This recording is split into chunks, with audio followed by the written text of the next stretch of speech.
جو چائے کی ٹرے تھامے کمرے کے باہر کھڑی سب سن چکی تھی۔ ابو کہہ رہے تھے، ارے ارے بھائی صاحب یہ کیا کر رہے ہیں، مجھے شرمندہ تو نہ کریں، میں بھی اپنی بیٹی کی بھلائی کے لیے یہ سب کر رہا ہوں، مجھے معاف کر دیں لیکن میں مجبور ہوں۔ وہ بیچارے مایوس اگلے دن اپنے گھر چلے گئے۔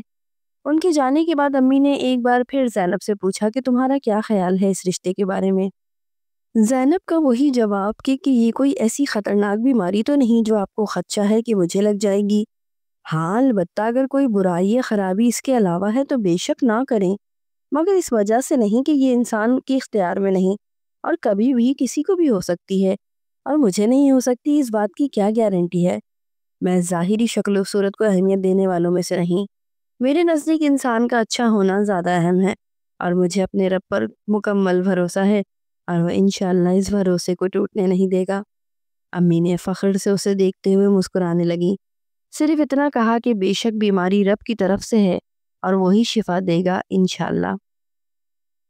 رمضان کی آمد تھی اور زہیب کے گھر والوں کے جلدی مچانے پہ عید کے 2 دن بعد کی ڈیٹ مقرر کی گئی، اور آخر وہ مبارک دن آ ہی گیا۔ وہ جلائے عروسی میں بیٹھی اپنے حسین روپ کو سنوارے وہ بے انتہا خوبصورت لگ رہی تھی۔ معصومیت اور دلکشی کا ایسا امتزاج کہ جس نے بھی ایک نظر ڈالی لمحے بھر کو مبہوت دیکھتا ہی رہ گیا۔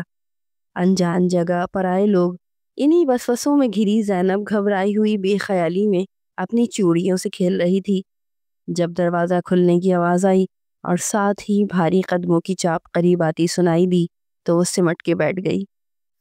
السلام علیکم۔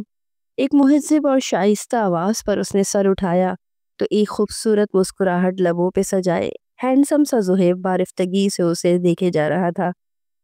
وعلیکم السلام، اتنی آہستہ آواز میں جواب دیا گیا کہ خود کو بھی اپنی آواز سنائی نہ دی۔ جی جناب، اور آپ کیسی ہیں؟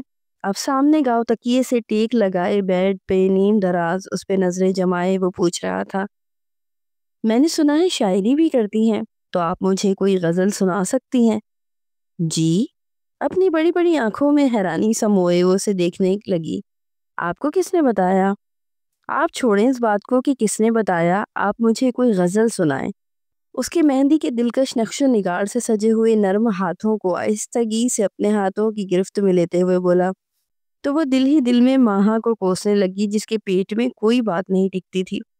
زہیب کے ہاتھ پہ نظر پڑی تو ساری شرم و حیا بھول کے دیکھنے لگی اور ہکلاتے ہوئے منہ سے، ارے آپ کے ہاتھ تو بالکل ٹھیک ہیں، میں نے تو کچھ اور ہی سنا تھا۔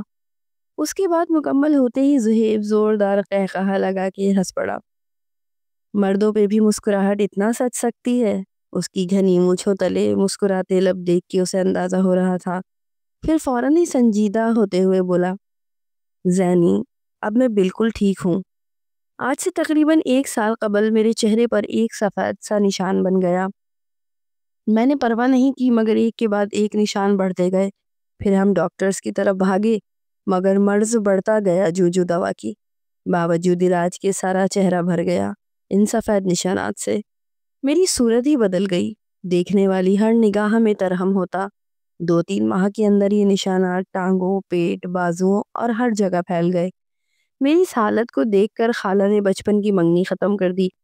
ڈاکٹرز کا کہنا تھا کہ برس یا پھل بہری جتنی تیزی سے بڑھتی ہے اتنی تیزی سے ختم نہیں ہوگی، آہستہ آہستہ فرق پڑے گا۔ اس بیماری کا علاج ممکن ہے۔ اللہ کے کرم اور ڈاکٹرز کی محنت رنگ لائی، اور جہاں جہاں سفید نشانات تھے وہاں آہستہ آہستہ سیاہ کھرنڈ بنتے جا رہے تھے جو بعد میں اتر جاتے اور نیچے سے جلد بالکل نارمل آتی۔ میرے گھر والے جہاں بھی رشتہ لے کے جاتے ان نشانات کی وجہ سے بات رک جاتی۔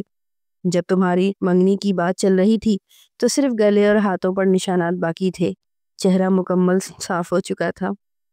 مگر پھر تمہارے گھر والوں کی نظر ان نشانات پہ پڑ گئی اور انہوں نے انکار کر دیا، اور پھر بات تمہاری اقرار پہ ٹھہری تو شکر ہے تم نے ہاں کر دی۔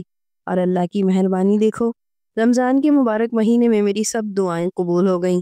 نہ صرف اس بیماری نے جان چھوڑ دی بلکہ رب کا قرب بھی پا لیا، اور میرے گھر والے تو بہت شکر گزار ہیں تمہارے، کیونکہ وہ میری وجہ سے بہت پریشان رہتے تھے۔ میں خود اس بیماری اور لوگوں کی تمسخر بھری نظروں کی وجہ سے اپنا اعتماد کھوتا جا رہا تھا۔ بہت شکریہ میری زندگی میں آنے کا۔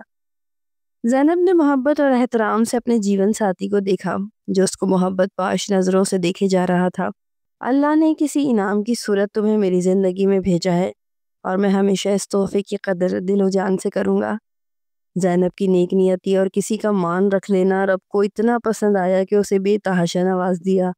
اتنی خوبصورت عید پر اسے اپنی ہی قسمت پر اشک آئے جا رہا تھا۔ بے طلب اور بے ارادہ دے، دل کو ایک معتبر سا وعدہ دے، عشق میں وصل کی کہانی کو تو ہی کوئی حرف سادہ دے۔